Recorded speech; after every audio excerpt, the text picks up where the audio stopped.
प्यारे भाइयों, कैसे हैं आप सभी। आज प्यारे भाइयों हम एडवांस मैथ की नई कक्षा शुरू कर रहे हैं आप लोगों के लिए। ठीक है बच्चों, आपको पता है कि आप सभी के एग्जाम में अर्थमेटिक मैथ्स पूछा जाता है, नंबर सिस्टम भी सभी एग्जाम में आता है। एडवांस मैथ में अकेला एक ऐसा चैप्टर है मेंसुरेशन, जो आपके पेपर में बिना किसी भेदभाव के प्रचुर मात्रा में पूछा जाता है। चाहे वो स्टेट का एग्जाम हो, चाहे आप रेलवे का कोई पेपर दें, और खासकर जो अभी एसएससी के पेपर हो रहे हैं उनमें तो मेंसुरेशन को भगवान बना दिया गया है। यानी किसी चैप्टर के सबसे ज्यादा सवाल आ रहे हैं। तो आपका सिलेबस जल्दी खत्म हो, कम टाइम में आपको ज्यादा से ज्यादा कंटेंट मिले मेरे प्यारे भाई, आपके ऊपर बर्डन ना हो ज्यादा, इसलिए मैं आपकी एडवांस मैथ की एक्स्ट्रा क्लास लगवा रहा हूं आज से। तो अब आपकी क्लास 2 स्लॉट में होगी। कमेंट हटा दो केशव। एक स्लॉट में आपका अर्थमेटिक मैथ चल रहा है ऑलरेडी, और दूसरे स्लॉट में आज हम शुरू करने वाले हैं एडवांस मैथ का चैप्टर मेंसुरेशन 2D। क्लियर है बच्चों? मेंसुरेशन 2D या क्षेत्रमिति। ठीक है भाई, अगर हम इस चैप्टर की बात करें तो मेनली हमको यहां पर 4 चीजें पढ़नी है। केशव,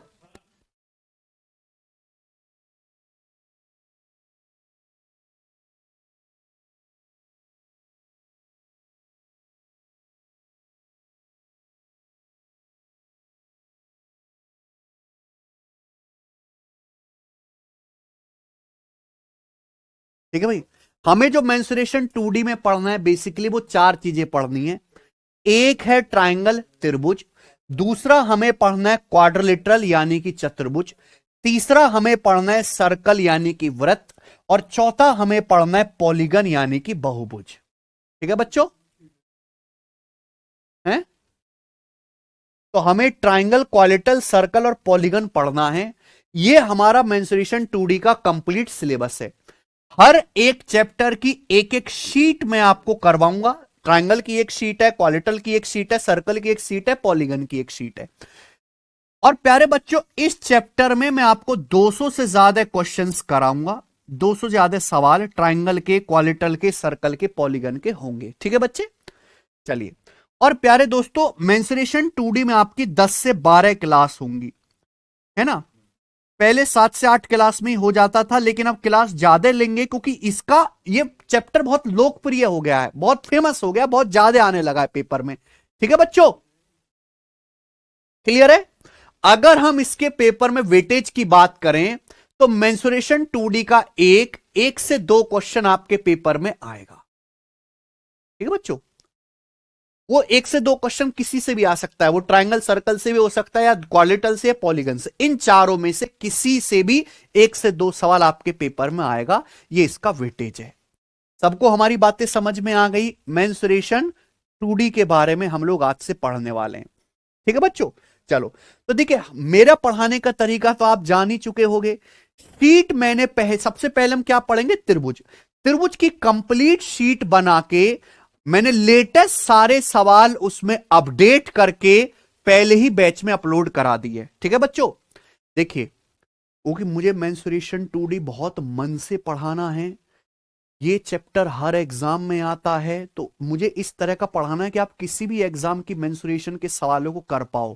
तो लेटेस्ट पिछले 4-5 सालों में स्टेट एग्जाम में, रेलवे के एग्जाम में, एसएससी के एग्जाम में जितने भी मेंसुरेशन के अलग अलग क्वेश्चन पूछे गए हैं, मैंने सबको कंपाइल करके जो है शीटें तैयार की हैं। ठीक है ना, तो आपको बिल्कुल यहां पे अपडेटेड सवाल करने को मिलेंगे।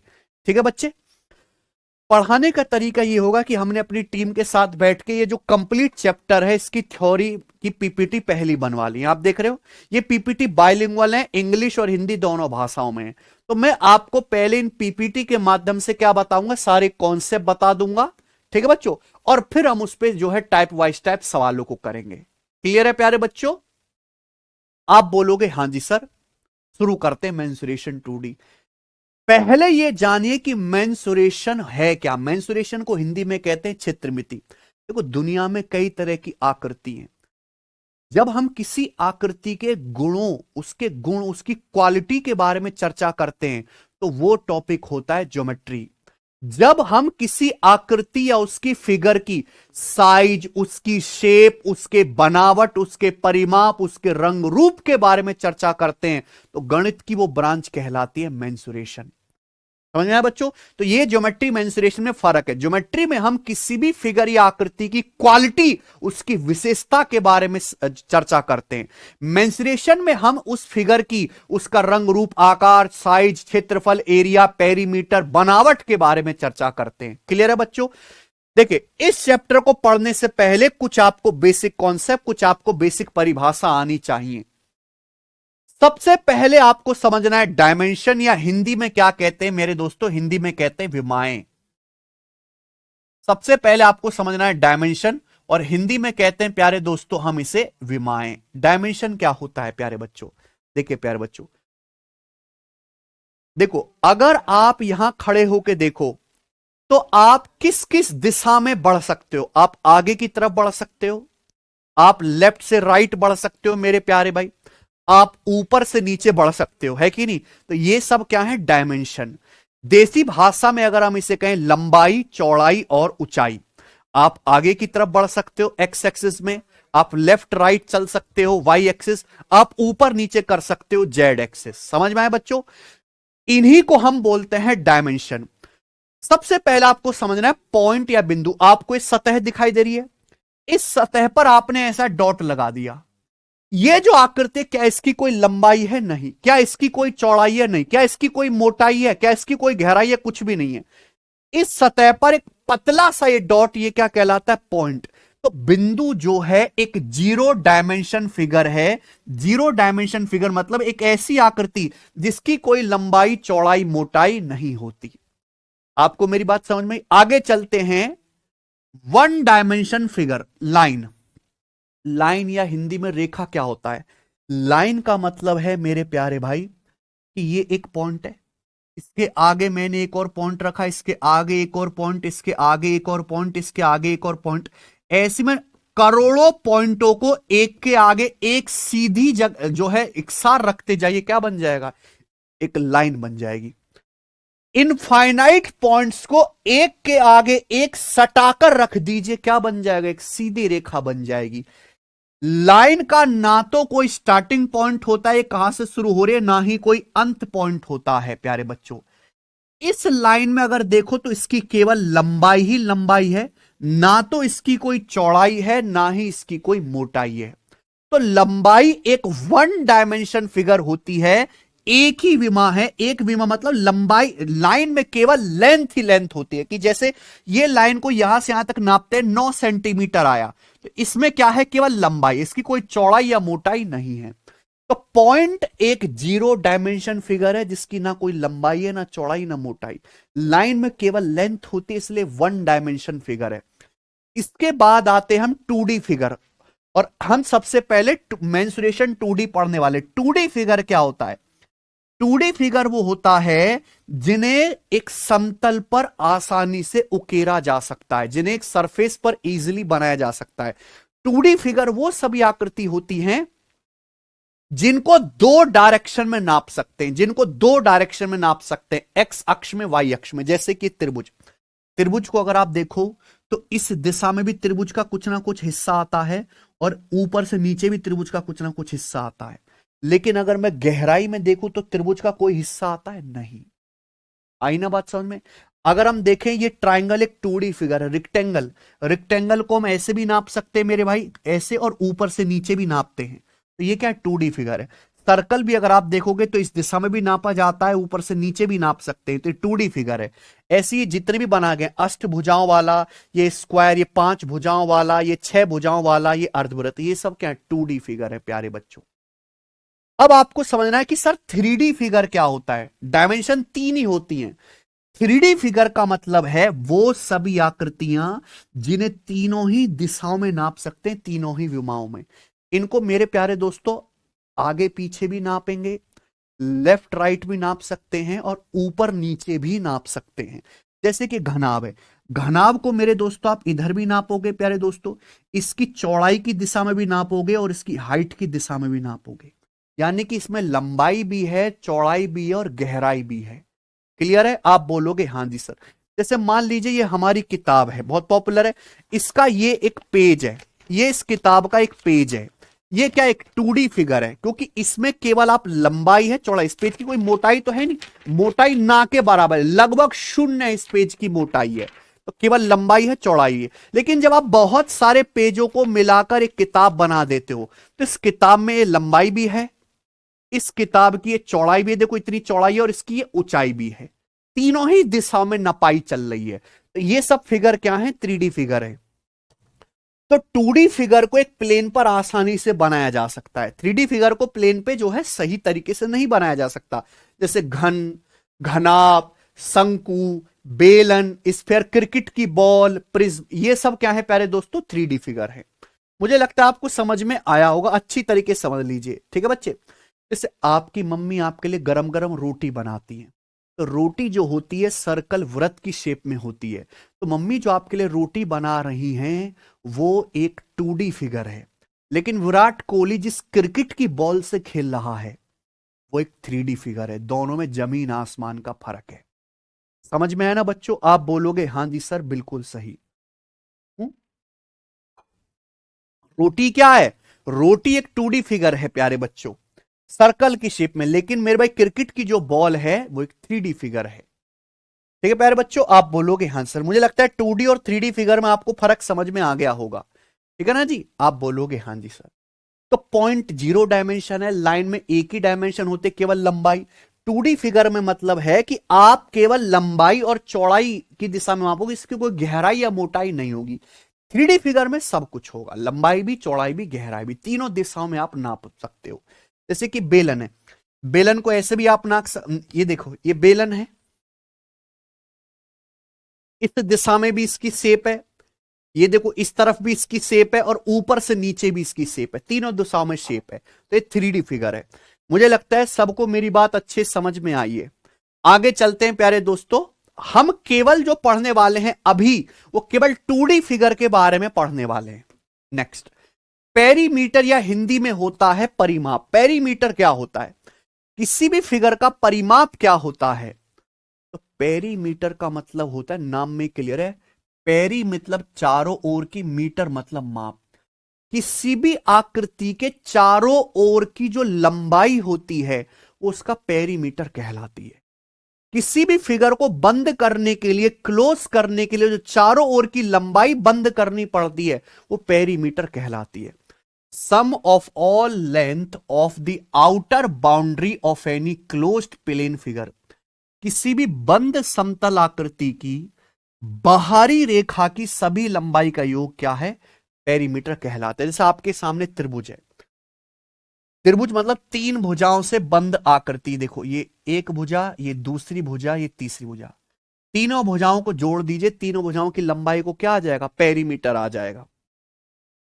ये एक चतुर्भुज है, इसमें चार भुजाएं, क्वालिटल है, इसकी चारों चारों ओर की बाउंड्री की लंबाई है भी।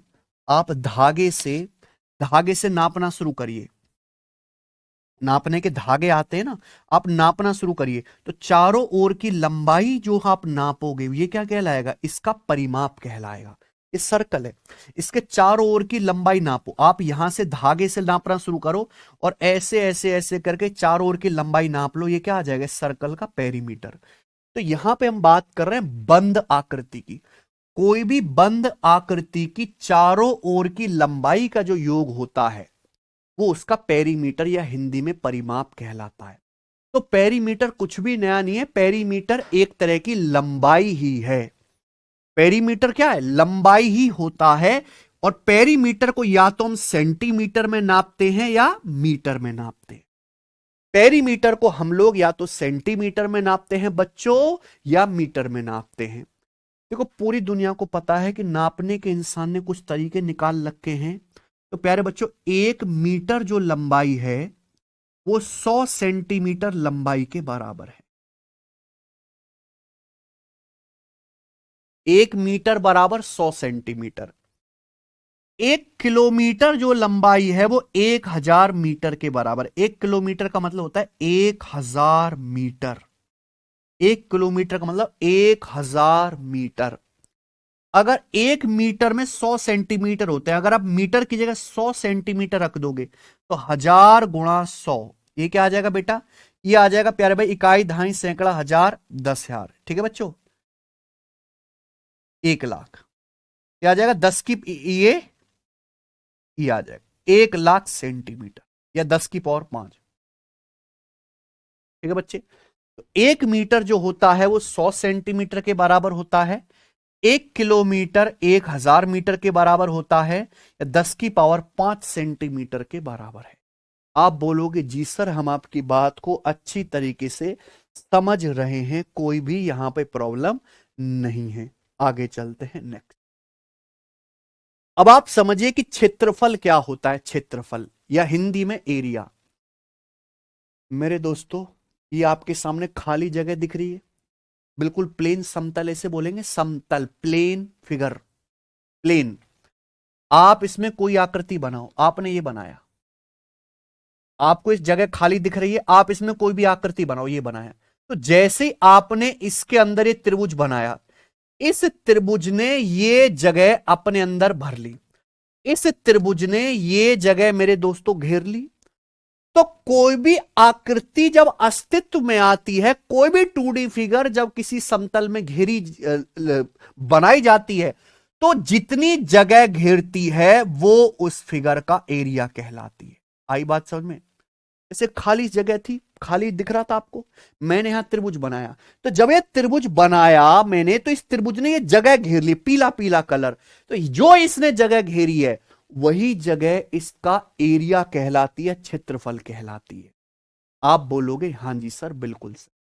तो कोई भी फिगर जब आप कहीं बनाते हो किसी समतल में, तो जितनी जगह घेरती है वो उसका एरिया कहलाती है। जैसे ये त्रिभुज बनाया तो पिंक पिंक जो है त्रिभुज का एरिया, ये सर्कल बनाया तो जो रेड कलर है ये त्रिभुज का एरिया, ये चतुर्भुज बनाया ये जो ग्रीन ग्रीन है ये क्या है? इस चतुर्भुज का एरिया है, इस आयत का क्षेत्रफल है। ठीक है बच्चों, तो पेरीमीटर एक लंबाई है, लंबाई या तो सेंटीमीटर में नापते हैं या मीटर में नापते हैं। आगे चलेगा प्यारे बच्चे, सब बच्चे ध्यान सुनेगा।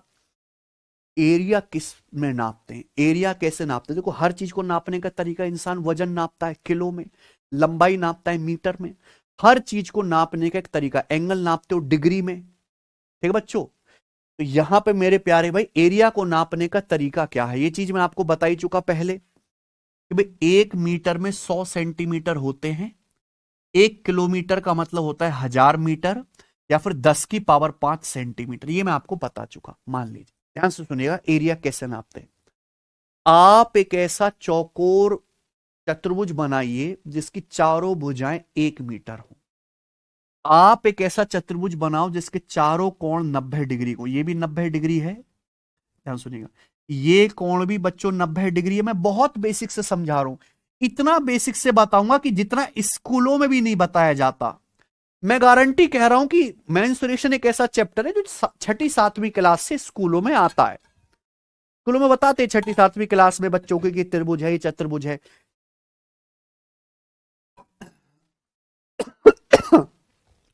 लेकिन प्यारे बच्चों, मैं जो आपको बताऊंगा ऐसा तो स्कूलों में भी नहीं पढ़ाते, कोचिंग में तो छोड़ ही दो। आप एक ऐसा चतुर्भुज बनाएं जिसके चारों कोण 90 डिग्री के हों और चारों भुजाएं 1 मीटर की हों, चारों भुजाएं बराबर हों, यानी कि ये भी 1 मीटर, ये भी 1 मीटर है, ये भी 1 मीटर है, ये भी 1 मीटर है, तो इसे हम बोलते हैं स्क्वायर। आगे मैं आपको एक एक फिगर पढ़ाऊंगा भी, इसे हम बोलते हैं स्क्वायर या हिंदी में हम कहते हैं वर्ग, हिंदी में हम कहते हैं वर्ग। तो जब मैंने आपके सामने ये स्क्वायर बनाया, इसकी चारों कोण 90 डिग्री के, चारों भुजाएं 1 मीटर के, तो इस स्क्वायर ने ये जगह घेर ली, इस स्क्वायर ने ये जगह घेर ली, तो इस स्क्वायर का एरिया होगा, गुणा करो लंबाई गुणा चौड़ाई। इस स्क्वायर का ना एरिया कैसे नापे, इंसान लड़ पड़ा, इसका एरिया कैसे नापे, तो इसका एरिया नापा लंबाई गुणा चौड़ाई, यानी कि 1 मीटर गुणा 1 मीटर। अब 1 मीटर की 1 मीटर में गुणा करेंगे तो 0, 1 मीटर की 1 मीटर में गुणा करेंगे तो 1 गुणा 1, मीटर की मीटर में गुणा करेंगे मीटर स्क्वायर, तो इस स्क्वायर का एरिया आ गया 1 मीटर स्क्वायर। क्या आ गया? 1 मीटर स्क्वायर। इस वर्ग का क्षेत्रफल आ गया 1 मीटर स्क्वायर। सेंटीमीटर में क्या होगा मेरे प्यारे भाई? देखो, 1 मीटर का मतलब होता है 100 सेंटीमीटर। 1 मीटर का मतलब होता है 100 सेंटीमीटर। तो गुणा कर दो मेरे भाई। जब आप गुणा करेंगे तो 100 गुणा 100 आएगा 10,000। 100 गुणा 100 आएगा 10,000। 10,000 या 10 की पावर 4। 10 की पावर 4 सेंटीमीटर की सेंटीमीटर में गुणा करेंगे सेंटीमीटर स्क्वायर। यानी कि मैं कह सकता हूं कि इसका जो क्षेत्रफल है वो या तो 1 मीटर स्क्वायर है या 10 की पावर 4, 10,000 सेंटीमीटर स्क्वायर है। क्लियर है? आप बोलोगे हां जी सर। यानी कि प्यारे बच्चों, एरिया को या तो मीटर स्क्वायर में नापा जाता है या फिर सेंटीमीटर स्क्वायर में नापा जाता है। यानी कि एरिया में क्या होता है बेटा? पावर 2 होती है, पावर 2। ये फर्क है, अच्छे समझ लीजिएगा। पेरीमीटर या जब हम लंबाई की बात करते हैं तो पेरीमीटर का मतलब चारों ओर की बाउंड्री की लंबाई। तो पेरीमीटर एक तरह की लंबाई है। लंबाई या तो सेंटीमीटर में नापी जाती है या मीटर में। लेकिन एरिया लंबाई नहीं होता, एरिया होता है जगह। कि हम कोई वस्तु अगर अस्तित्व में ला रहे हैं तो उसने कितनी जगह घेरी है, वो उसका एरिया कहलाती है। तो ये एक स्टैंडर्ड है कि अगर हम एक वर्ग बनाए 1 मीटर लंबा 1 मीटर चौड़ा, चारों भुजाएं 1 मीटर है, तो उसका क्षेत्रफल 1 मीटर स्क्वायर या 10 की पावर 4 या 10,000 सेंटीमीटर स्क्वायर होगा। क्लियर है? आप बोलोगे हां जी सर, बिल्कुल सही। 1 हेक्टेयर एरिया 10,000 मीटर स्क्वायर के बराबर होता है। देखो, एरिया नापने के बहुत सारे तरीके हैं। जैसे आपके इलाके में बीघा चलता होगा, बीघा। भाई कितने बीघा जमीन है, कितने स्क्वायर गज का प्लॉट खरीदा, ये सब स्टैंडर्ड नहीं है। अगर आप कोई जमीन खरीदोगे, रजिस्ट्री कराओगे जाके मेरे प्यारे भाई कागज पे, तो उस पे कागज पे जो लिखा होता है वो हेक्टेयर में लिखा होता है। हेक्टेयर एरिया नापने का एक ऐसा तरीका है जो खेत को, नदी को, है ना, बड़े बड़े एरिया नापने में इस्तेमाल होता है, जो पूरी दुनिया में एक जैसा है? बीघा एक ऐसा है कि बीघा उत्तर प्रदेश में किसी और साइज का, हरियाणा में किसी और साइज का है। हेक्टेयर सब जगह एक है। 1 हेक्टेयर बराबर होता है 10,000 मीटर स्क्वायर के। 1 हेक्टेयर एरिया 10,000 मीटर स्क्वायर के बराबर होता है। 1 हेक्टेयर एरिया की वैल्यू 10,000 मीटर स्क्वायर एरिया के बराबर होती है। लिख लो कॉपी में। 1 हेक्टेयर एरिया 10,000 मीटर स्क्वायर के बराबर होता है बच्चों। 1 हेक्टेयर क्षेत्रफल 10,000 मीटर स्क्वायर एरिया के बराबर होता है। आगे चलते हैं, अगला कॉन्सेप्ट। तो ये एरिया है।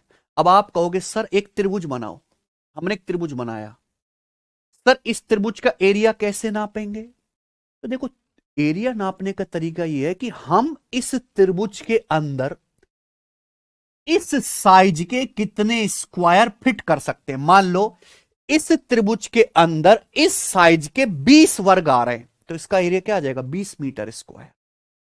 इस त्रिभुज के अंदर इस एरिया के 20 जो है स्क्वायर आ रहे हैं, तो इस त्रिभुज का एरिया क्या कहेंगे? 20 मीटर स्क्वायर है। ऐसे नापते हैं। क्लियर है? आप बोलोगे हां जी सर। तो सबसे पहले क्या खोजा गया? 1 मीटर स्क्वायर एरिया। क्या हो गया मेरे भाई? 1 मीटर गुणा 1 मीटर, इस स्क्वायर का एरिया। आगे आगे चलते हैं और इस बात को बहुत अच्छे समझेगा मेरे भाई। सबसे पहले हम क्या पढ़ रहे हैं? ट्राइंगल या त्रिभुज। ध्यान सुनेगा। त्रिभुज क्या होता है, या इंग्लिश में ट्राइंगल क्या होता है? 3 भुजाओं से गिरी हुई आकृति को त्रिभुज कहते हैं। 3 भुजाओं से बंद आकृति को त्रिभुज कहते हैं। 3 भुजा, एक भुजा, दूसरी भुजा, तीसरी भुजा, 3 भुजाओं से एक फिगर बंद कर दी, त्रिभुज कहलाएगा। 2 लाइन से कोई आकृति बंद नहीं होती। किसी आकृति को बंद करने के लिए कम से कम 3 भुजा चाहिए। यही क्या कहलाएगा? त्रिभुज। त्रिभुज में 3 भुजाएं होती हैं, 3 ही कोने होते, 3 शीर्ष होते हैं, 3 ही अंदर के कोण होते हैं। 3 भुजाएं होंगी, 3 कोण होंगे, 3 ही वर्टेक्स, 3 ही शीर्ष, 3 ही कोने होंगे। ठीक बच्चों, आगे का जो कॉन्सेप्ट है बहुत अच्छे से पूरी ताकत से समझिए। ये कॉन्सेप्ट किसी भी 2D फिगर के लिए सत्य है, चाहे वो कोई भी हो। ये जो कॉन्सेप्ट है किसी भी 2D फिगर के लिए पूरी तरीके से सत्य है, किसी भी 2D फिगर के लिए। ध्यान से सुनेगा, ये जो कॉन्सेप्ट है किसी भी 2D फिगर के लिए सत्य है। ध्यान से सुनेगा बच्चों। मान लीजिए बच्चों, मैं आपके सामने एक त्रिभुज बनाता हूं। मान लीजिए प्यारे भैया, मैं आपके सामने इस तरीके से त्रिभुज बनाता हूं।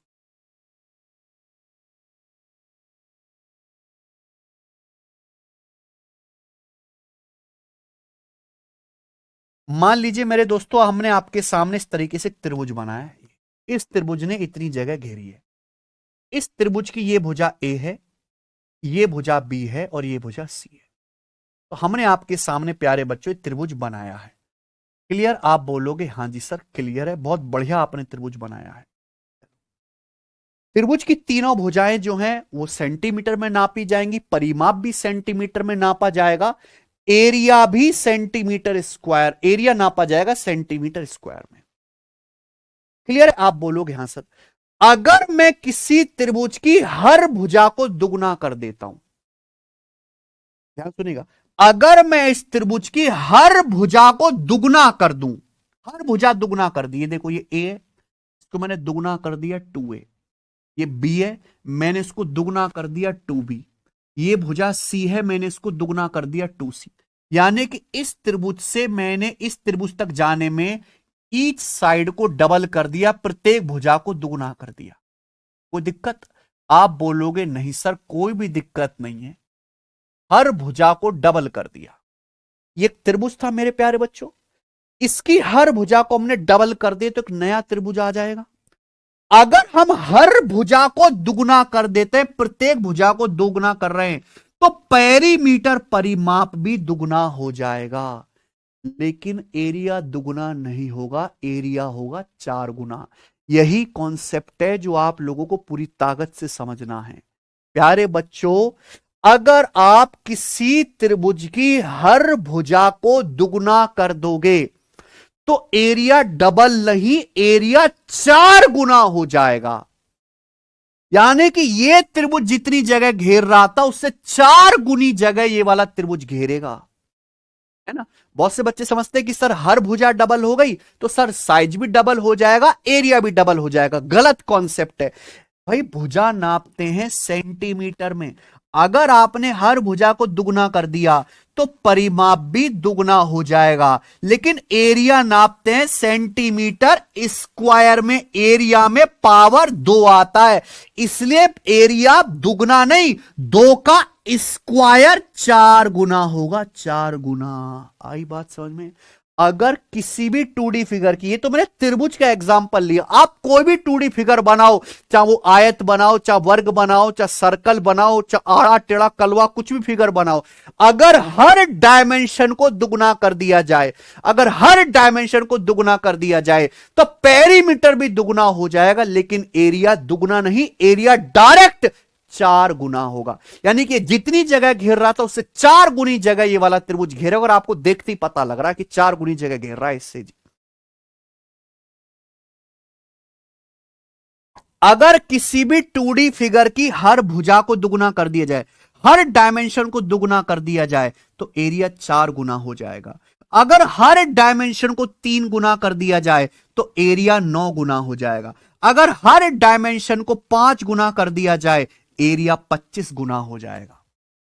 मान लीजिए मेरे प्यारे भाई एक सर्कल है, इस सर्कल की त्रिज्या x है, मैं दूसरा सर्कल बनाता हूं, इसकी त्रिज्या 3x है। तो आप बताओ सर्कल की, सर्कल में तो त्रिज्या ही रेडियस ही होता है और तो कुछ होता नहीं। अगर इस सर्कल की त्रिज्या 3 गुना कर दी है तो एरिया कितने गुना हो जाएगा? 9 गुना। अगर हर डायमेंशन 3 गुना कर दिया तो एरिया कितने गुना? 9 गुना। इससे 9 गुना एरिया होगा इस वाले सर्कल का। अगर किसी जो है कोई भी 2D फिगर हो, अगर हर डायमेंशन को 5 गुना कर रहे हैं, एरिया 25 गुना होगा, क्योंकि साइड नापते सेंटीमीटर में, एरिया नापते हैं सेंटीमीटर स्क्वायर में। क्लियर है बच्चों? आप बोलोगे हां जी सर बिल्कुल सही, बहुत बढ़िया, मजा आ गया।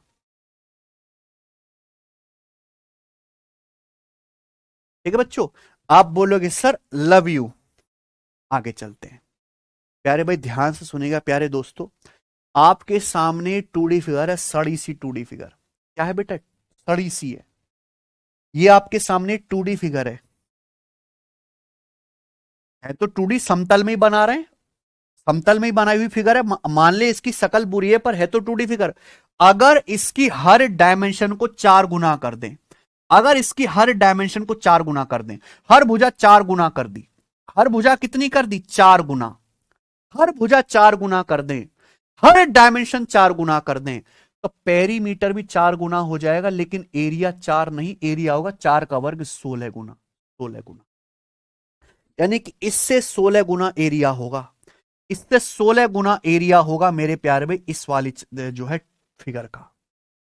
क्लियर है?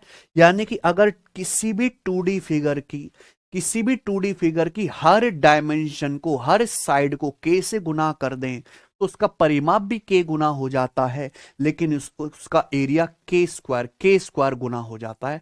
मुझे लगता है आपको मेरी बात अच्छी तरीके समझ में आ गई है। ठीक है बच्चे, आगे चलते हैं। अगला कॉन्सेप्ट, यहां तक तो था बेसिक, अभी तक मैंने आपको कोई फॉर्मूला नहीं बताया। आज की क्लास का पहला कॉन्सेप्ट और पहला फॉर्मूला सब बच्चे जानेंगे मेरे भाई। त्रिभुज, मैंने बोला मेंसुरेशन 2D के 4 हिस्से हैं, त्रिभुज, चतुर्भुज, वृत्त और बहुभुज, पॉलीगन। यहां हम ये नहीं जानेंगे कि त्रिभुज की रंग रूप विशेषता, हम यहां जानेंगे त्रिभुज का मेरे प्यारे दोस्तों त्रिभुज का एरिया परिमाप कैसे निकाला जाता है। बस ये समझना है आज की क्लास में। मेंसुरेशन में किसी भी त्रिभुज का एरिया कैसे निकालते हैं बताइए, किसी भी त्रिभुज का क्षेत्रफल कैसे निकालते हो बताओ। ध्यान से सुनेगा मेरे प्यारे भाई, त्रिभुज का एरिया निकालने के बहुत सारे तरीके हैं, ट्रायंगल का एरिया निकालने के बहुत सारे तरीके हैं, उनमें आपको सारे ही मेथड में बताऊंगा।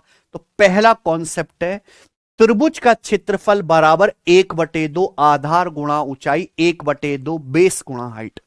ट्रायंगल का एरिया बराबर होता है 1/2 बेस गुणा हाइट। ठीक है, किसी भी त्रिभुज का क्षेत्रफल बराबर होता है 1/2 बेस गुणा हाइट 1/2 आधार गुणा ऊंचाई। किसी भी ट्रायंगल का एरिया होता है बराबर 1/2 बेस गुणा हाइट 1/2 आधार गुणा ऊंचाई। हिंदी में लिख लेंगे, ट्रायंगल को शॉर्ट में ऐसे लिख सकते हैं, ट्रायंगल का एरिया होता है 1/2 बेस गुणा हाइट। क्लियर है? अब आप कहोगे सर क्या मतलब, नहीं समझे। देखो मान लीजिए बच्चों मैं आपके सामने एक त्रिभुज बनाता हूं, मान लीजिए मैं आपके सामने एक त्रिभुज बनाता हूं, ये मैंने आपके सामने त्रिभुज बनाया। तो बच्चों इस त्रिभुज में 3 भुजाएं हैं, इस त्रिभुज में जो है 3 साइड है। मान लीजिए मैं मानता हूं त्रिभुज की ये वाली साइड है ए, मान लीजिए त्रिभुज की ये वाली साइड है ए, ये भुजा ए है। तो इस भुजा के सामने वाला वर्टेक्स या सामने वाला शीर्ष क्या है? ये।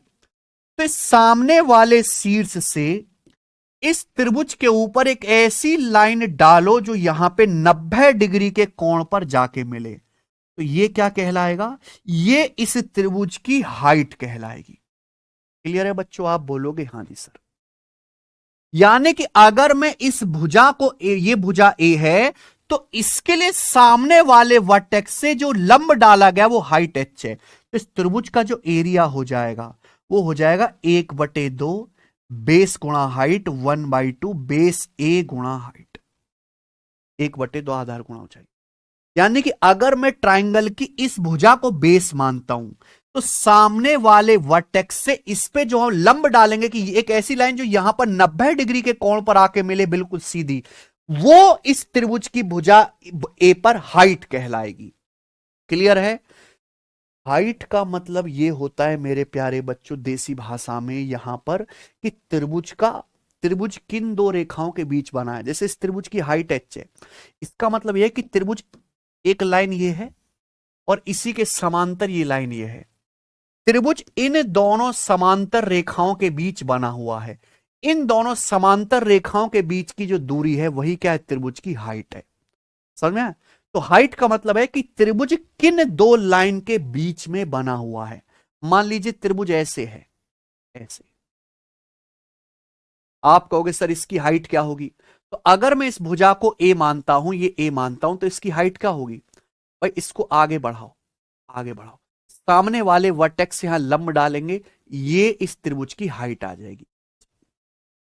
हाइट का मतलब है कि ये जो त्रिभुज है इन दो लाइनों के बीच बना, इस वाली लाइन और इस वाली लाइन के बीच में त्रिभुज बना हुआ है, इन दोनों लाइनों के बीच की जो दूरी है, ट्रेन की पटरियां हैं, ट्रेन की पटरियां कभी नहीं मिलती, उनके बीच की दूरी बराबर रहती है, इन दोनों लाइनों के बीच की जो दूरी है वही क्या है, त्रिभुज की हाइट।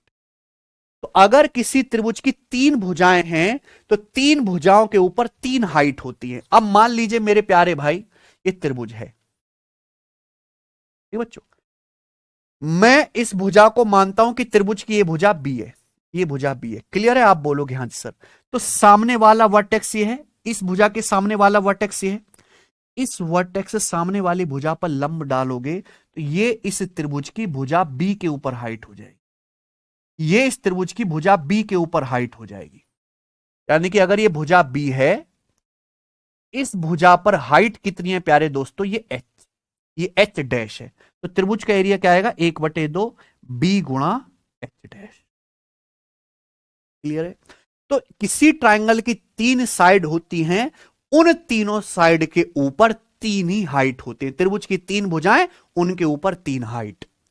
क्लियर है? आप बोलोगे सर मस्त क्लियर हो रहा है, ऐसा ही क्लियर करवाते रहना। तो किसी भी त्रिभुज का क्षेत्रफल होता है 1/2 आधार गुणा ऊंचाई, 1/2 बेस गुणा हाइट। मान लीजिए मैंने आपके सामने ये ट्राइंगल बनाया, ट्राइंगल है ए बी सी, ये त्रिभुज है ए बी सी, इसके कोनों के नाम है। ये जो वर्टेक्स ए है, शीर्ष ए, इसके सामने की भुजा स्मॉल ए। ये जो वर्टेक्स बी है, इसके सामने की भुजा स्मॉल बी। ये जो वर्टेक्स सी है, इसके सामने की भुजा स्मॉल सी।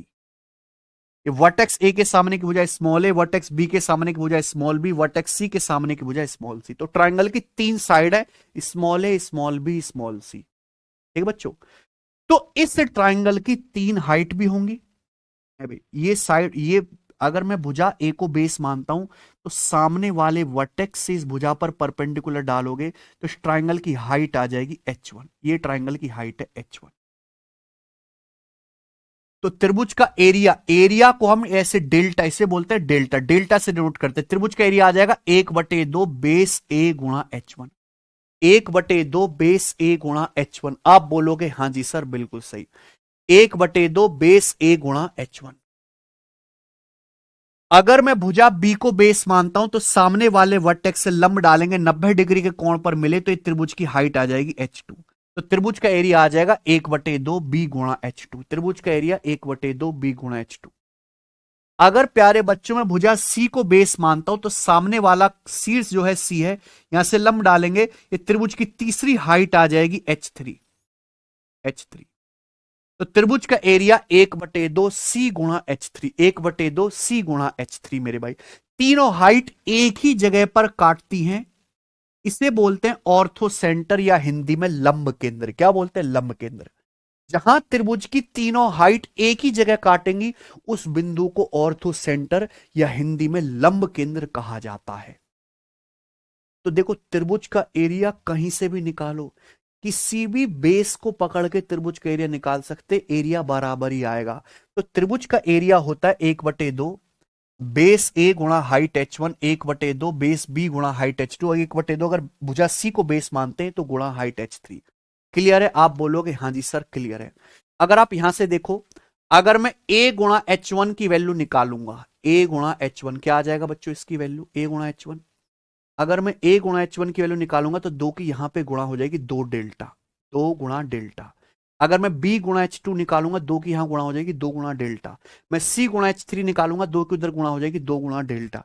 यानी कि मैं कह सकता हूं कि a गुणा h1 बराबर b गुणा h2 बराबर c गुणा h3 होता है। भाई त्रिभुज का एरिया क्या है, 1/2 बेस b गुणा हाइट h2। अगर मुझे ये निकालना है तो 2 की यहां गुणा कर देंगे ना, 2 डेल्टा। यानी कि प्यारे बच्चों किसी भी त्रिभुज की भुजा और उसके ऊपर हाइट की गुणा बराबर आती है। किसी भी त्रिभुज की भुजा और उसके ऊपर हाइट, भुजा ए के ऊपर हाइट h1 है, इसकी गुणा, त्रिभुज की भुजा बी है उसके ऊपर हाइट h2 है, इनकी गुणा, ट्राइंगल की साइड सी है उसके ऊपर हाइट h3, इनकी गुणा क्या है, बराबर। किसी भी ट्राइंगल का बेस और उसके ऊपर हाइट का प्रोडक्ट सेम होता है, इक्वल होता है। किसके बराबर होता है? ट्राइंगल के एरिया का दुगुना। अब प्यारे बच्चों एक बात बताइए, जब मैं आपके सामने एक त्रिभुज बनाता हूं, तो जब मैंने त्रिभुज बनाया तो ये फिक्स हो गया कि ये त्रिभुज इतनी जगह घेर रहा है। जब मैंने त्रिभुज बनाया तो ये फिक्स है, त्रिभुज इतनी जगह घेर रहा है। त्रिभुज का एरिया फिक्स है मेरे प्यारे। अगर आप कोई भी ट्राइंगल बनाएंगे तो उसका एरिया फिक्स है। उस एरिया के निकालने के तरीके अलग हो सकते हैं, लेकिन एरिया तो बराबर ही आएगा। यानी कि मैं कह सकता हूं ए गुणा H1 बराबर बी गुणा H2 बराबर सी गुणा H3 बराबर है 2 डेल्टा। और डेल्टा क्या? डेल्टा मतलब ट्राइंगल का एरिया, और ट्राइंगल का एरिया फिक्स नंबर है, यानी कि ये एरिया का दुगुना है, तो ये क्या होगा? कांस्टेंट। क्या होगा? कांस्टेंट, एक फिक्स नंबर होगा। यानी कि किसी भी त्रिभुज की साइड और उसके ऊपर हाइट, इनका प्रोडक्ट, इनका गुणनफल हमेशा सेम होता है, बराबर होता है। और बच्चों मैंने आपको परसेंटेज चैप्टर पढ़ा दिया है हर एक को। परसेंटेज चैप्टर में मैंने बताया कि अगर दो संख्याओं की गुणा सेम है तो एक संख्या जिस अनुपात में होती है दूसरी उसके उल्टे अनुपात, रिवर्स रेशियो में होती है। अगर किसी ट्राइंगल की साइड और उसके ऊपर हाइट की गुणा फिक्स नंबर आता है, यानी कि ट्राइंगल की साइड और उसकी हाइट का जो रेशियो होगा वो एक दूसरे का रेसिप्रोकल होगा मेरे दोस्तों, रिवर्स होगा, उल्टा होगा। क्या आपको मेरी बात समझ में आ गई है? ये बहुत इंपॉर्टेंट है। यानी कि अगर त्रिभुज की हाइट ए बी सी के ऊपर, सॉरी, अगर त्रिभुज की साइड ए बी सी के ऊपर हाइट H1 H2 और H3 है, तो हाइट का जो रेशियो होगा H1 H2 H3 वो क्या होगा? ट्राइंगल की साइड के रेशियो का उल्टा होगा, 1/a ratio 1/b ratio 1/c। तो किसी ट्राइंगल की तीनों हाइट का जो रेशियो होता है वो साइड के रेशियो का, भुजाओं के रेशियो का उल्टा होता है। ये बच्चों, किसी ट्राइंगल की हाइट का जो रेशियो होगा वो साइड के रेशियो का, भुजाओं के रेशियो का उल्टा होगा। कि दो संख्याओं की गुणा अगर सेम है तो एक संख्या जिस अनुपात में होगी दूसरे उसके उल्टे अनुपात में होगी। या हम ऐसे भी कह सकते हैं कि साइड का जो रेशियो होगा ट्राइंगल की, A ratio B ratio C, वो त्रिभुज की तीनों हाइट, ए के ऊपर हाइट H1 है, बी के ऊपर हाइट H2 है, सी के ऊपर हाइट H3 है, तीनों हाइट के रेशियो का रिवर्स होगा। आप बोलोगे जी सर ई तो मक्खन की तरह समझ गए।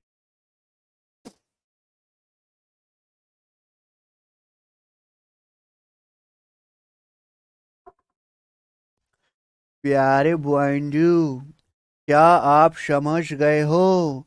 अगर आप समझ गए हो तो प्यारे दोस्तों हम इस कॉन्सेप्ट पर बेस्ड पहले सवाल करते हैं। आज की क्लास का पहला सवाल, पिछले 5 साल में किसी भी एग्जाम में जितने भी नए सवाल हैं अलग अलग मैंने सारे ले लिए, कुछ भी नहीं छोड़ा, क्योंकि ये चैप्टर में मैक्सिमम लेवल तक पढ़ाना चाहता हूं।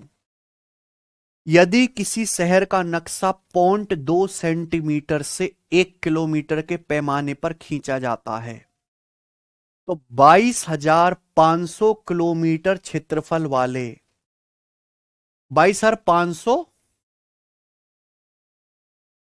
वर्ग किलोमीटर, 1 किलोमीटर स्क्वायर होगा, 22,500 किलोमीटर स्क्वायर एरिया वाले देश का कौन सा क्षेत्र प्रतिनिधित्व करेगा? ये बताइए। बहुत से बच्चों को तो ये सवाल ही पढ़ के नहीं समझ में आएगा कि ससुरा सवाल कह क्या रहा है ना। लेकिन ये बहुत बेहतरीन क्वेश्चन है, आपको आना चाहिए मेरे प्यारे भाई। देखिए, आपने कभी नक्शा देखा है? दुनिया कितनी बड़ी है, लेकिन इतनी बड़ी दुनिया को, हर देश को, हर शहर को नक्शे पे दिखाया जाता है। तो नक्शा नहीं कि ऐसी उठपटांग बनाते हैं, नक्शे नियम को फॉलो करते हैं। कैसे? मान लीजिए हमें किसी शहर का नक्शा बनाना है और शहर पे दो जगह 1 किलोमीटर की दूरी पर है। मान लीजिए आपका घर और आपकी वाली का घर, आप जिस शहर में रहते हो 1 किलोमीटर की दूरी पर है। अगर इसको नक्शे में बनाएंगे तो नक्शे में इस 1 किलोमीटर को आप 0.2 सेंटीमीटर दूरी से दिखाओगे। ये हर 1 किलोमीटर दूरी अगर आप दिखानी है नक्शे में तो 0.2 सेंटीमीटर का गैप दिखाओगे। 2 किलोमीटर दूरी दिखानी है, दुगुना 0.4 सेंटीमीटर दिखाओगे। 10 किलोमीटर दूरी दिखानी है, 10 गुना 2 सेंटीमीटर दूरी दिखाओगे। तो यानी कि एक नियम, एक तरीके से नक्शा बनेगा। तो ये दूरी, अगर हम एरिया की बात करें 1 किलोमीटर स्क्वायर, दोनों तरफ से स्क्वायर करो, 1 किलोमीटर स्क्वायर एरिया कितने से दिखाओगे? यहां भी स्क्वायर कर दो दोनों तरफ से, 0.2 सेंटीमीटर का भी क्या कर दो स्क्वायर, 0.2 का दुगना 0.04 सेंटीमीटर स्क्वायर। यानी कि शहर में अगर आपको 1 kilometre area, 1 kilometre square area दिखाना है तो 0.04 सेंटीमीटर स्क्वायर दिखेगा नक्शे पे, यही है। तो बोला है शहर का 22,500 किलोमीटर स्क्वायर एरिया नक्शे पे कितना सेंटीमीटर स्क्वायर दिखेगा? अगर 1 किलोमीटर स्क्वायर दिख रहा है 0.04 सेंटीमीटर स्क्वायर, तो 22,500 किलोमीटर स्क्वायर नक्शे पे कितना दिखेगा? 22,500 की गुणा कर देंगे 0.04 सेंटीमीटर स्क्वायर। दशमलव के बाद 2 अंक है, 2 जीरो कट गया, 225 का 4 गुना यानी कि 900 सेंटीमीटर स्क्वायर। और यही है ऑप्शन नंबर डी इस सवाल का आंसर। कितना बेहतरीन सवाल था। तो बच्चों ये सवाल वही बच्चा कर पाएगा जिसने मेंसुरेशन की ये सब बातें जानी हो, है ना, कि एरिया क्या होता है, एरिया काम कैसे करता है। जो बच्चे कॉन्सेप्ट जानता ही नहीं, उसे वो नक्शा पक्सा बनाना जानेगा ही नहीं, सवाल नहीं कर पाएगा। ठीक है ना बच्चे, आगे चलिए। पहला टाइप आज की क्लास का यहां से शुरू होता है जो मैंने आपको पढ़ाया।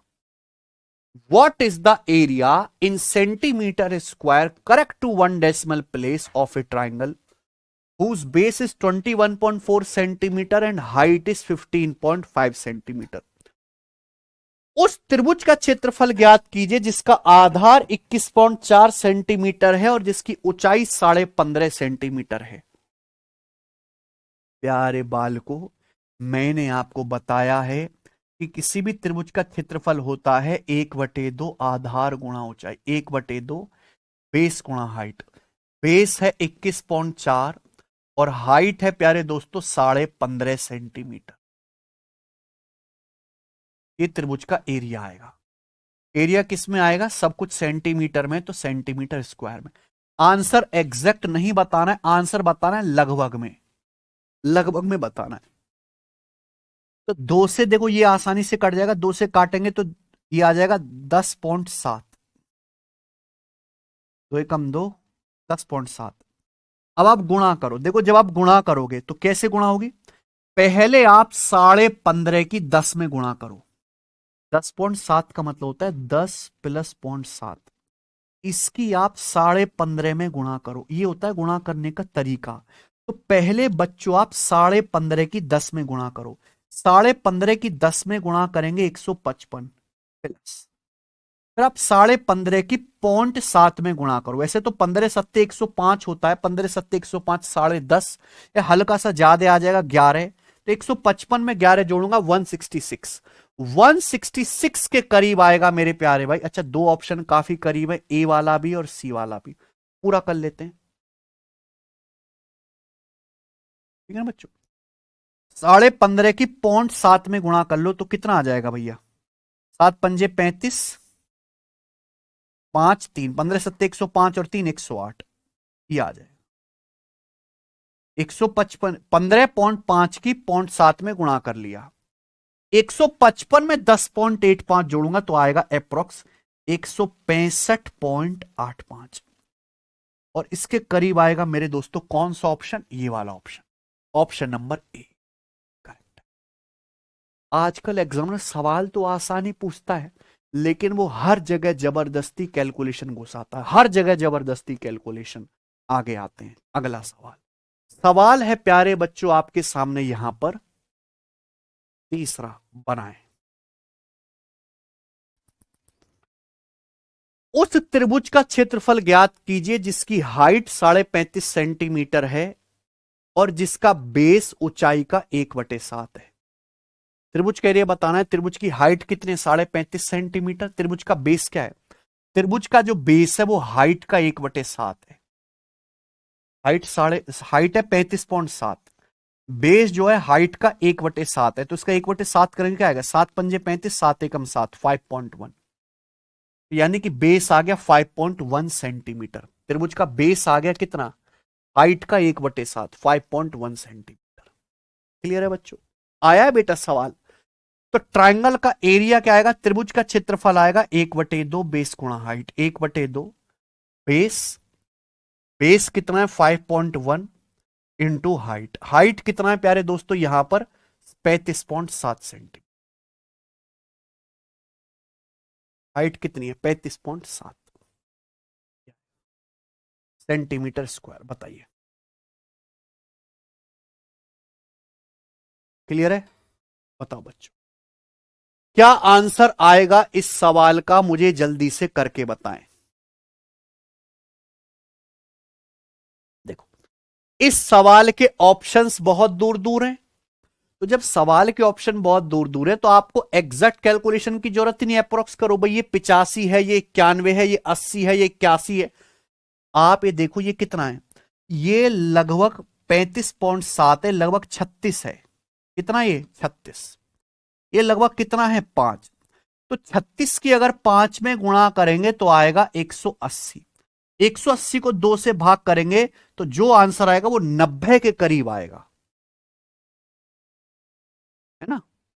देखो, अगर आप 35 की भी 5 में गुणा करेंगे 175, 35 की भी 0.1 में गुणा करेंगे 3.5, ये लगभग 36 है। 36 की ये 5 में गुणा करेंगे 180, 180 का आधा लगभग 90। तो जो भी आंसर आएगा 90 के करीब होगा और इसके करीब एक ही ऑप्शन है बी। बच्चों, आप 35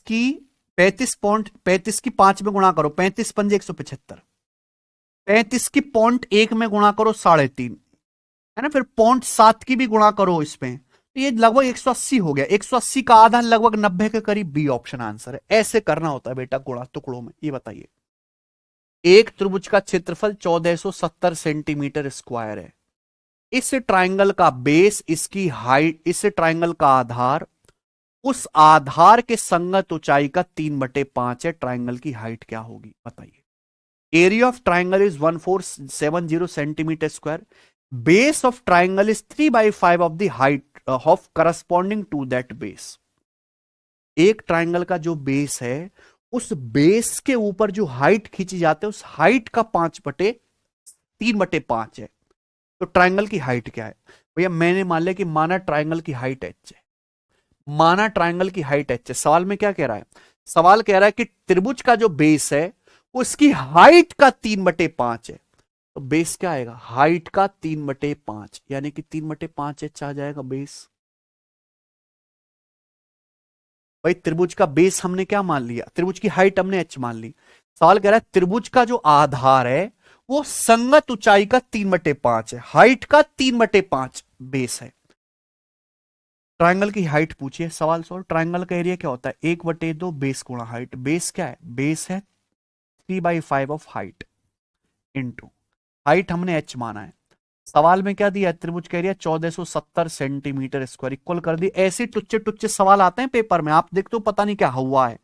3 से कितनी बार चला जाएगा? 3 चौक 12, 3 हम 27, 490। ये एच गुणा एच क्या आ जाएगा? H square. तो एच स्क्वायर बराबर आएगा क्रॉस मल्टीप्लाई, 2 पंजे 10, 10 की मल्टीप्लाई करेंगे तो 4900। दोनों तरफ से हम अंडर रूट लेंगे तो हाइट आ जाएगी 70। तो हाइट 70 सेंटीमीटर आ गई त्रिभुज की, डी ऑप्शन। ठीक है बच्चे, आगे चलते हैं। अगला सवाल ये बनाएंगे, दिल्ली पुलिस कांस्टेबल का सवाल। एक ट्राइंगल का एरिया 122 सेंटीमीटर स्क्वायर है। इसकी एक साइड की लंबाई 28 सेंटीमीटर है। ट्राइंगल की इस साइड पर विपरीत शीर्ष से खींचे गए लंब रेखाखंड की लंबाई देखो। ये ट्राइंगल है, इसकी भुजाएं 28। सामने वाले शीर्ष पे इस पे जो परपेंडिकुलर डालेंगे, बेसिकली यही ट्राइंगल की हाइट होता है। क्या बोला है? त्रिभुज की इस भुजा, भुजा मतलब 28 सेंटीमीटर पर सामने विपरीत शीर्ष से जो हम लंब डालते हैं, लंब, उसकी लंबाई बतानी, यानी कि त्रिभुज की हाइट बतानी है। किसी त्रिभुज की साइड पर सामने वाले शीर्ष से जो परपेंडिकुलर डाला जाता है, जो लंब रेखाखंड डाला जाता है, वही क्या है? त्रिभुज की हाइट होती है। तो यार इससे आसान सवाल तो पूरी दुनिया में है नहीं। त्रिभुज का एरिया क्या है? 1/2 बेस 28 और इसके ऊपर हाइट बतानी है। ये कितना है बेटा? 182 सेंटीमीटर स्क्वायर है एरिया। 2 से 28 14 बार जाएगा। 14 से आप इसको काटोगे कितनी बार जाएगा? 14 कम 14 और 4 14 42 13। 13 इस सवाल का आंसर आ गया बी ऑप्शन। अगला क्वेश्चन ये बताइए, सवाल नंबर है आपके सामने 6।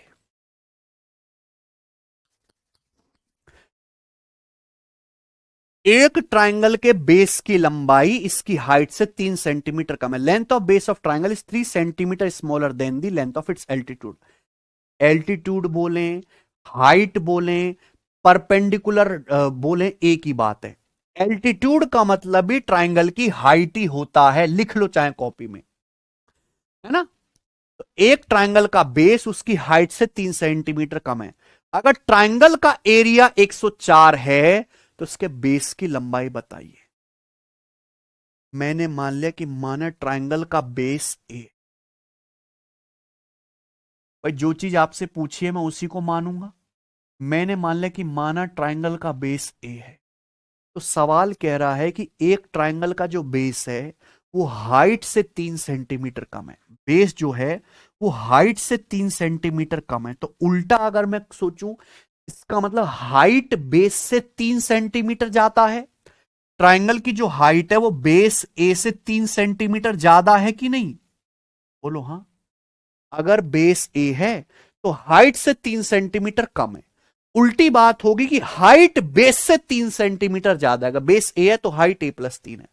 ट्राइंगल का एरिया क्या आएगा? ट्राइंगल का एरिया आएगा 1/2 बेस ए गुणा हाइट ए प्लस 3 बराबर ट्राइंगल का एरिया दिया 104। सॉल्व करके आपको क्या निकालना है? त्रिभुज का बेस, त्रिभुज के आधार की लंबाई निकालनी है मेरे भाई। अगर आप इसको आगे यहां पर सॉल्व करेंगे तो ये क्वाड्रेटिक इक्वेशन, द्विघात समीकरण बन जाएगी और ये सवाल अलजेब्रा का हो जाएगा।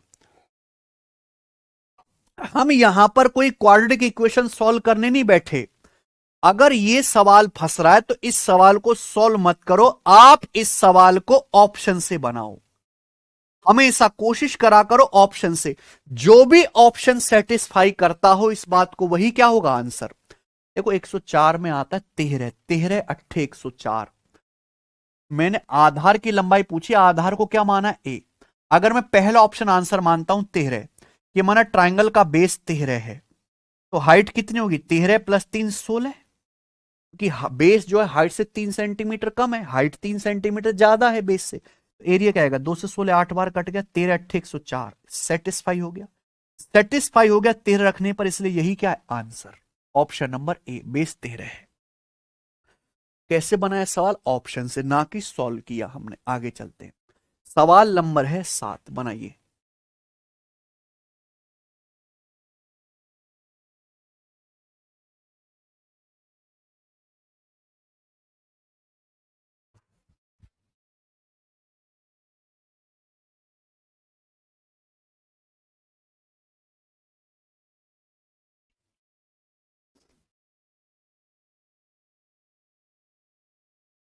The base of a triangular field is 3 times it's altitude. एक त्रिभुज का आधार इसकी ऊंचाई का 3 गुना है। यदि खेत को 24.5 रुपए पर हेक्टेयर की दर से जोतने की लागत 448.35 रुपए है, तो इसकी ऊंचाई ज्ञात कीजिए। गजब सवाल है।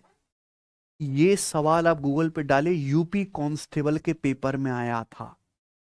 यानी कि ये किसी भी एग्जाम में आ सकता है। ठीक है बच्चों, अब सुनना। बोला किसी ट्राइंगल का बेस इसकी हाइट का 3 गुना है। पूछा क्या? हाइट। और आंसर देखिए, आंसर किस में बताना है? मीटर में। मान लिया अगर ट्राइंगल की हाइट h है तो सवाल के अनुसार बेस हाइट का 3 गुना है। बेस कितना है? 3 है। यही बात है। अगर मैंने ट्राइंगल की हाइट को h मान लिया तो सवाल के अनुसार आधार जो है हाइट का 3 गुना है, आधार आ गया 3h। इस सवाल में ट्राइंगल का एरिया दिया ही नहीं है, आपको ट्राइंगल का एरिया निकालना पड़ेगा। देखो आप ना, ये त्रिभुजाकार क्षेत्र है, खेत है, ये एक त्रिभुजाकार खेत है। इस खेत को अगर आप जोतते हो तो एक हेक्टेयर को जोतने का खर्चा आता है 24.4 रुपए। एक हेक्टेयर को, एक हेक्टेयर, अगर आप एक हेक्टेयर एरिया को जोतोगे तो एक हेक्टेयर एरिया को जोतने का खर्चा 24.4 रुपए है। अगर पूरे खेत को जोतने की लागत है 448.35 रुपए, तो इस खेत का एरिया नहीं निकाला जा सकता। ये आपको दिमाग लगाना है, या आपको लॉजिक लगाना है। देखो हेक्टेयर क्या होता है, हेक्टेयर एरिया होता है। जब आप एक हेक्टेयर एरिया को जोतते हो तो एक हेक्टेयर को जोतने का खर्चा आता है 24.4 रुपए। पूरे खेत को जोतने का खर्चा आता है 448.35 रुपए। तो अगर आप टोटल खर्चे को एक हेक्टेयर के खर्चे से डिवाइड कर देंगे तो क्या पूरे खेत का एरिया नहीं आ गया हेक्टेयर में। मान लीजिए आपने एक ट्रैक्टर वाला बुलवाया खेत जोतने के लिए। ट्रैक्टर वाला कहता भाई साहब मैं 20 रुपए लेता हूं 1 मीटर स्क्वायर खेत जोतने के। 1 मीटर स्क्वायर खेत जुतवाओगे तो 20 रुपए लूंगा, यानी कि 20 रुपए पर मीटर स्क्वायर। आपने ट्रैक्टर वाले को पेमेंट किया मेरे प्यार भी 600 रुपए, तो आपने कितना खेत ट्रैक्टर चलवाया होगा, डिवाइड करो। जब आप डिवाइड करोगे तो क्या आ जाएगा, 30 मीटर स्क्वायर खेत पे ट्रैक्टर चलवाया होगा। 1 मीटर स्क्वायर का खर्चा 20 रुपए, 30 मीटर स्क्वायर का खर्चा ही तो 600 रुपए आएगा। तो यानी कि आप टोटल खर्चे को एक हेक्टेयर के खर्चे से डिवाइड कर दीजिए तो आपको यह पता लग जाएगा कि इस खेत का एरिया क्या है। ठीक बच्चों, आप बोलोगे हाँ जी सर। दशमलव, देखो यहां एक जीरो बढ़ा लो, दशमलव से दशमलव कट जाएगा। ये आया हेक्टेयर में, जबकि हमको एरिया नाप, आंसर तो मीटर में बताना। एक हेक्टेयर का क्या मतलब है, एक हेक्टेयर का मतलब है 10,000 मीटर स्क्वायर। तो हेक्टेयर की जगह 10,000 मीटर स्क्वायर लिख दीजिए। ये खेत का एरिया आ गया। This is the area of खेत, जो किसमें है, मीटर स्क्वायर में आ गया बच्चों। अच्छा, यहां पे आपको दिया है कि त्रिभुजाकार क्षेत्र है, हाइट इसका आधार ऊंचाई का 3 गुना है। तो त्रिभुज का क्षेत्रफल क्या होगा, त्रिभुज का क्षेत्रफल होगा 1/2 बेस गुणा हाइट। 1/2 आधार 3h है, इसकी हाइट h है। बराबर कर दिया मैंने, इक्वल कर। यही वो कैलकुलेशन है जो आपको करनी है। ठीक है बच्चे, 0 से 0 कट जाएगा। ठीक है, बताओ। देखो ये जो 244 एक सड़ा हुआ नंबर है, 244 का क्या मतलब है, 4 गुणा 61। 61 इज ए सड़ा हुआ नंबर। 61 एक अभाज्य संख्या है, कचरा संख्या। तो 61 से ऊपर नीचे कटना ही चाहिए। अगर आप 61 से काटेंगे तो 4 बार जाएगा। अगर आप 61 से काटेंगे तो 61 से कितनी बार जाएगा, 7 बार। 7 एकम 7 और 7 छिंग 42, 7 एकम 7, 7 छिंग 42, 427। 427 बचेगा कितना, 21। 213, 213 बचा। तो 61 दूनी 61 तिया 183, 61 तिया 183, ये 213 है। तो कितना बच जाएगा, 30 बच जाएगा, 305। 61 पंजे 305। 61 का पहाड़ा याद है ही आपको, 61 से आप काट लेंगे। आप बोलोगे हाँ जी सर, कोई दिक्कत नहीं। 2 से 4 2 बार, और 2 से 1000 भी कट गया, 500 बार। 500 बार कट गया। 3 से आप काट सकते हैं इसको, 3 एकम नहीं, 3 दूनी 6, 3 दूनी 6, 3 चौक 12, 3 पंजे 15, 245। 245 गुणा 500। आप ये बात जानते हैं, एच गुणा एच क्या आएगा, एच स्क्वायर। एच स्क्वायर बराबर आएगा 245 की 500 में गुणा। अगर 245 की 5 में भी गुणा करें मेरे प्यारे भाई, तो ये 1200 कितना हो जाता है, 1225 डबल जीरो आएगा ना भाई। 245 का 5 गुना, 240 का 5 गुना, 1200, 5 बच्चे 25, अंडरूट लेने पर क्या आएगा, 1225 होता है 35 का वर्ग। ये 2 जीरो है, 2 जीरो का अंडरूट, 100 का अंडरूट 10, 350। हाइट आ गई 350 मीटर। यही सवाल का आंसर है, ऑप्शन नंबर बी। इसकी हाइट 350 मीटर आ गई, ऑप्शन नंबर बी। ठीक है बच्चों, आप बोलोगे हाँ जी सर बिल्कुल सही। कैलकुलेटिव सवाल है, कैलकुलेटिव सवाल है। ठीक है बच्चों, आप ऐसे देख सकते हैं कि आप कितनी भी कैलकुलेशन करते रहो, ऊपर 7 बच रहा है, 735 है ना, 735 ऊपर 7 बच रहा है, 7 कटेगा नहीं। तो कितनी भी कैलकुलेशन लो, आंसर में 7 जरूर आएगा। 7 से कटने वाला ये नंबर नहीं है, ये नंबर नहीं है, ये नंबर 7 से नहीं कटता है, ये 7 से कटता है, इसलिए ये आंसर हो जाएगा। ऐसे भी देख सकते हो। बाकी आप सवाल का लेवल देख लीजिए। ठीक है बच्चों, तो देखो, बच्चों को मूर्ख बनाया जाता है, बच्चों को बस ये बताया जाता है कि भाई देखो, देखो ये है कॉन्सेप्ट, इसको याद कर लो। एक सवाल बता दिया, मेंसुरेशन खत्म। मैं भी ये एक सवाल बता के टाइप खत्म कर सकता था, लेकिन आपको पता ही नहीं चलता कि एक छोटे से कंसेप्ट पे 1/2 बेस गुणा हाइट, इतने सारे, इतनी तरह के और इतने कैलकुलेटिव सवाल आ रखे हैं। इसलिए हमारा बैच सबसे बढ़िया है, क्योंकि आपको यहां पर प्रैक्टिस भी शानदार साथ साथ करने को मिलती है।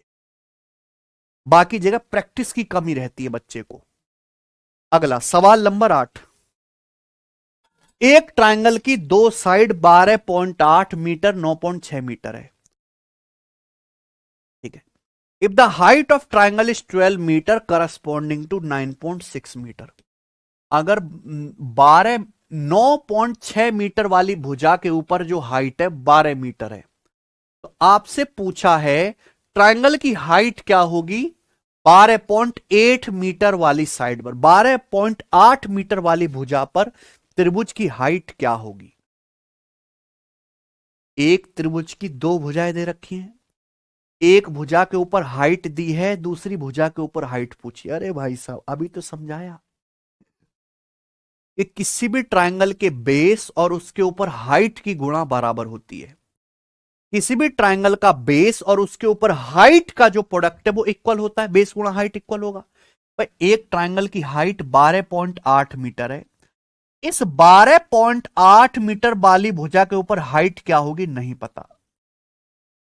त्रिभुज की दूसरी भुजा कितने 9.6 मीटर, इस 9.6 मीटर वाली भुजा की ऊंचाई जो है वो 12 मीटर है।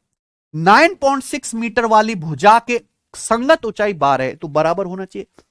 सॉल्व कर लो, किससे जाएगा, 32 तिया 96, 32 चौका 128, 32 से कट रहा है, 4 से 12 3 बार, यानी कि हाइट आ जाएगी 9 मीटर। 12.8 मीटर वाली भुजा पर हाइट 9 मीटर होगी, आंसर है। खत्म। आगे चलते हैं, सवाल नंबर 9। इस कॉन्सेप्ट पर आखिरी सवाल, इस छोटे से कॉन्सेप्ट पर आखिरी सवाल।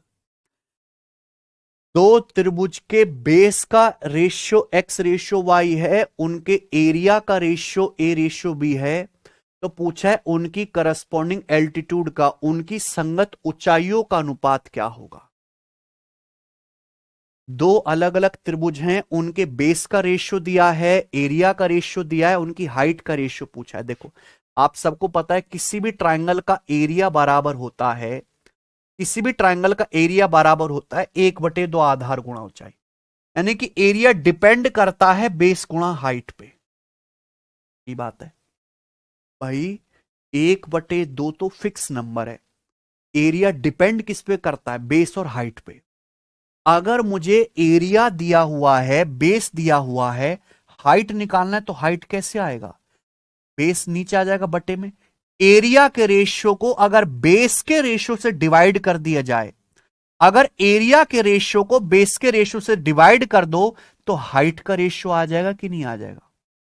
अगर एरिया के रेशियो को बेस के रेशियो से डिवाइड करो तो त्रिभुज की हाइट का रेशियो आ जाएगा कि नहीं। यहां पे दो त्रिभुज हैं, दो त्रिभुज के क्षेत्रफलों का एरिया का रेशियो कितना है, ए रेशियो बी। इन दोनों त्रिभुजों के बेस आधारों का अनुपात कितना है, बेस का रेशियो है x रेशियो y। तो एरिया का रेशियो, बेस का रेशियो। पूछा है आपसे क्या, दोनों ट्रायंगल की हाइट का रेशियो क्या होगा। तो भैया कैसे आएगा, एरिया के रेशियो को बेस के रेशियो से डिवाइड कर दो। दो रेशियो को डिवाइड कैसे करते हैं, ये कॉन्सेप्ट मैंने आपको पढ़ा रखा है। दो रेशियो को डिवाइड करने का तरीका ऐसे cross multiply, A Y ratio, B की एक्स में गुणा करेंगे B X, A Y ratio B. Option number है यहां पर सी वाला करेक्ट है। हालांकि यहां ए ऑप्शन भी करेक्ट है ना, ये ए ऑप्शन भी करेक्ट है प्यारे बच्चों, या उल्टा कर दीजिए, अब ठीक हो जाएगा हमारा। कौन सा ऑप्शन हो जाएगा, सी वाला सही है। इसी के साथ ये टाइप समाप्त होता है। आज की क्लास हम यहीं तक छोड़ते हैं भाई। आपको पता है मैं ये दिन में 5वीं क्लास ले रहा हूं, और मैं वो टीचर नहीं हूं जो क्लास में खाना पूर्ति करते हैं। मैं मेहनत से पढ़ाता हूं, हम यूट्यूब पर भी पढ़ाते हैं, हम रात को भी मुझे जाके शीट्स बनानी है। मेरी एनर्जी का लेवल आप देख रहे हो, तो आप भी इस मेहनत से पढ़ो। ठीक है बच्चों, चलिए आज वार्म अप हो गया है, कल से हम प्रॉपर जो है इसको उधेड़ने की कोशिश करते हैं। केशव आओ जल्दी।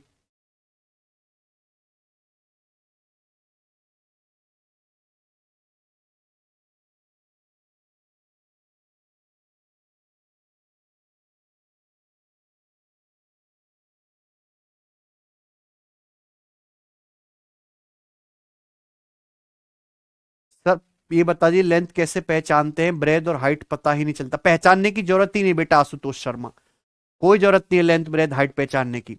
आगे सवाल पढ़ोगे मेरे प्यारे भाई, अपने आप पहचाना लगोगे।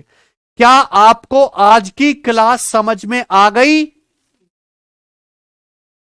डेली मेंसुरेशन की लाइव क्लास चलेगी शाम को 8 बजे। क्या आपको आज की क्लास समझ में आ गई?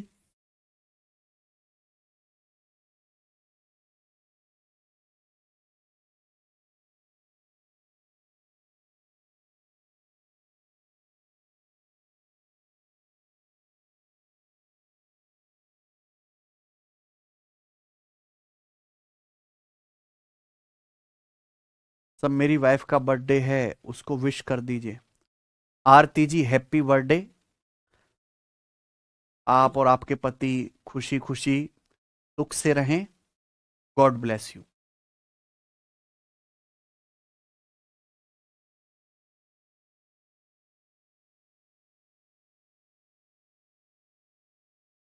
ठीक है, चलिए आज इतना ही, बाकी कल करते हैं।